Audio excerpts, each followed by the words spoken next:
Olá, eu sou a Ellen Lage, assistente social, especialista em saúde pública, trabalho com câncer, com pacientes com câncer há 20 anos e nesse nosso projeto, com o Felipe Figueira e a Fátima Beatriz, a gente vai estar trabalhando um apoio sistemático diário ao paciente com câncer.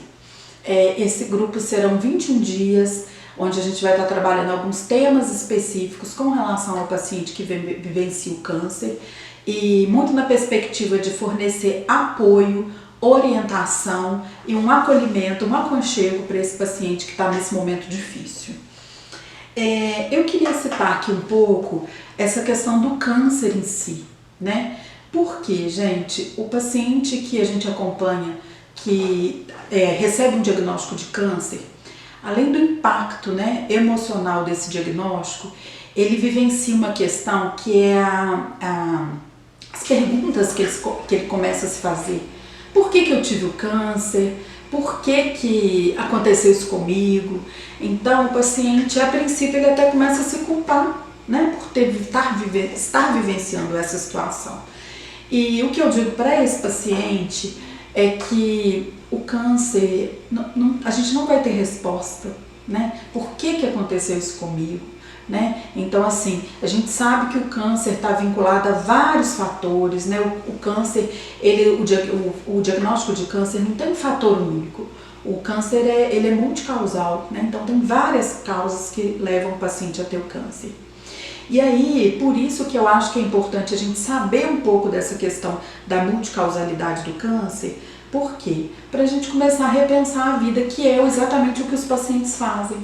Os pacientes que têm câncer e que vivenciam aquele diagnóstico, aquela dificuldade toda do tratamento, eles começam a rever a vida dele, Então, o que acontece? O câncer em si, gente, é a proliferação descontrolada de alguma célula, De alguma célula que forma o tumor. E aí, o que acontece? Tem vários,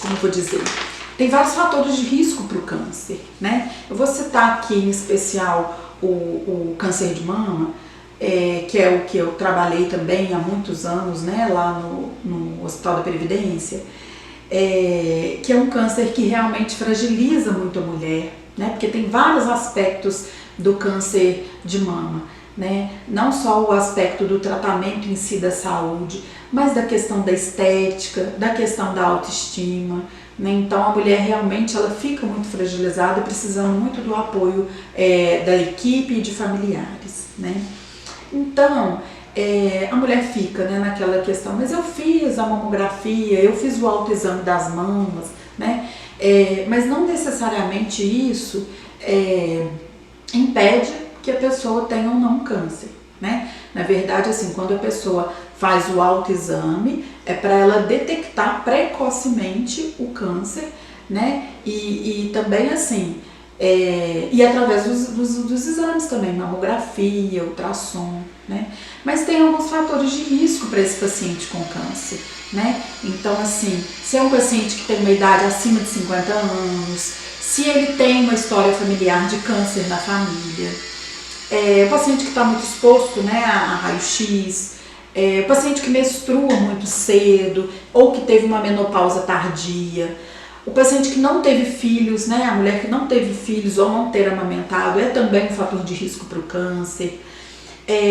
Aquelas pacientes, aquelas mulheres que tiveram a gestação após os 30 anos e outros aspectos também do dia a dia, da qualidade de vida dela. Por exemplo, paciente com obesidade, pacientes com dieta rica em gordura, o paciente que usa o uso prolongado de anticoncepcional, oral, ou a reposição hormonal também, que é uma questão que é muito discutível, Então, o que acontece? Tem todos esses fatores de risco para o câncer. E um fator que eu lembro, tem um médico que trabalhava muito com a gente lá no IPSENG, que ele falava que um dos fatores que ele observava muito era a questão do aspecto mesmo emocional do paciente com câncer, Então a gente observa que aquele paciente que traz uma dor, uma angústia, uma tristeza, o câncer realmente ele tem uma mais propensão de se manifestar, né? Pelo aspecto mesmo fisiológico e emocional do paciente, tá? Então, esse paciente que tem o câncer de mama, ele, a princípio, como que esse paciente ele identifica, né? Então, primeiro que ele começa a perceber a presença de nódulos na mama, né? Um caroço na mama, e a mama pode estar com irritação ou sem irritação também, pode ter uma deformação na mama, né? Uma alteração desse formato dessa mama dessa paciente. Ela pode estar com uma mama mais com abaulamentos ou com uma retração, né, da pele, do mamilo. Pode ter alguma ferida no mamilo também, caroço, né, nas axilas ou aqui também, não, acima da clavícula aqui, secreção. Então isso tudo são alguns sintomas. Não necessariamente o paciente que tem esse sintoma é um diagnóstico de câncer, tá? A gente tem que ficar atento.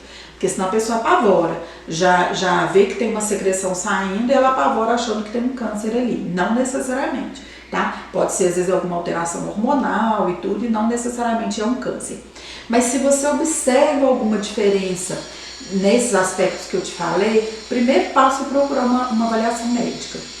Procurar uma avaliação médica para poder te apoiar e realmente identificar. O que a gente percebe nesses pacientes é que quando ele identifica alguma alteração no seu corpo, na sua mama, por exemplo, que é o que eu estou dando exemplo hoje, paciente com câncer de mama, ele evita de procurar ajuda, porque ele fica com aquela lógica, né? Quem procura acha. Então, se eu acho que se eu vou procurar a consulta, pode ser que descubra um câncer. Gente, a ideia é essa. Todos nós, você que está me ouvindo, todos nós, a gente está propenso a acontecer um diagnóstico desse com a gente, né? Então, assim, a ideia é, primeiro, cuidar da nossa qualidade de vida, para a gente tentar evitar, né, um diagnóstico desse. Mas caso você perceba algum sintoma, tem que procurar imediatamente, né? Porque o tratamento no início, ele realmente, o retorno, né, para quem tem o tratamento no início é muito grande, tá? Então, gente, quando a gente recebe esses pacientes com câncer, e aí eu tô falando mais em especial do paciente com câncer de mama, o que a gente vai oferecer para esse paciente? Primeiro, né, a gente sabe que o Sistema Único de Saúde, ele oferece o tratamento pelo SUS, né, gratuito, entre aspas, porque a gente paga imposto, né? Então a gente paga imposto, é um direito nosso receber esse tratamento. Então, primeira coisa, procure seu recurso, né, de saúde da sua cidade, de onde você está, para fazer o tratamento. Né? O tratamento, então, ele envolve cirurgia de reconstrução da mama, ele envolve quimioterapia, radioterapia, hormonioterapia, né? Então, assim, todo esse suporte você vai ter. Só que a gente tem que pensar que esse é um suporte que a gente está dando para o físico, né? Então, assim, é o biológico que está necessitando desse suporte. E o que a gente acha que é fundamental, que é muito importante, que é o que a gente vai oferecer aqui para vocês também, é esse suporte emocional, esse suporte de ouvir a sua demanda e a sua inquietação no momento que você está vivendo esse diagnóstico com câncer, tá? Então, um outro fator que a gente acha que é muito importante é essa relação profissional da saúde e paciente. Então, a gente sabe que uma relação onde que realmente o profissional, né, não só o médico, enfermeiro, médico, assistente social, psicólogo, fisioterapeuta, tem um papel riquíssimo nesse acompanhamento com o paciente com câncer, né? Então, assim, nós sabemos que essa relação com a equipe, ela tem que estar uma relação muito bem estabelecida para o sucesso do câncer, né, do tratamento do câncer. Então, vamos pensar nesse aspecto, tá? Procure ajuda, procure apoio. Em cada setor de trabalho onde você está vinculada a um tratamento de câncer, sempre tem um grupo de apoio a esse paciente. Se não tiver o grupo de apoio, proponha. Porque a vivência que a gente tem é que esses pacientes, quando compartilham suas dores e suas vitórias, o tratamento dele, a possibilidade, a chance do tratamento dele dar certo, ter sucesso, é muito grande. Então, compartilhe, né, a sua experiência, a sua vivência, compartilhe a sua dor. Quando a gente observa que o paciente compartilha a sua dor, aquilo liberta, né? Liberta porque ele vê outras possibilidades. Nesse grupo que a gente vai estar oferecendo para vocês, a gente vai estar falando com relação a isso. Quais são as possibilidades que nós temos para um paciente que está vivendo um momento tão difícil desse? São muitas as possibilidades, principalmente a possibilidade do autoconhecimento, né? Então, esse grupo a gente está se propondo a isso, oferecer o suporte, informação, orientação, aconchego, tá? Então, vem com a gente sabe do momento difícil que você está passando, não só o paciente quanto o familiar também. A gente sabe que para o familiar também é um momento doloroso, às vezes ele não sabe nem como reagir diante desse momento.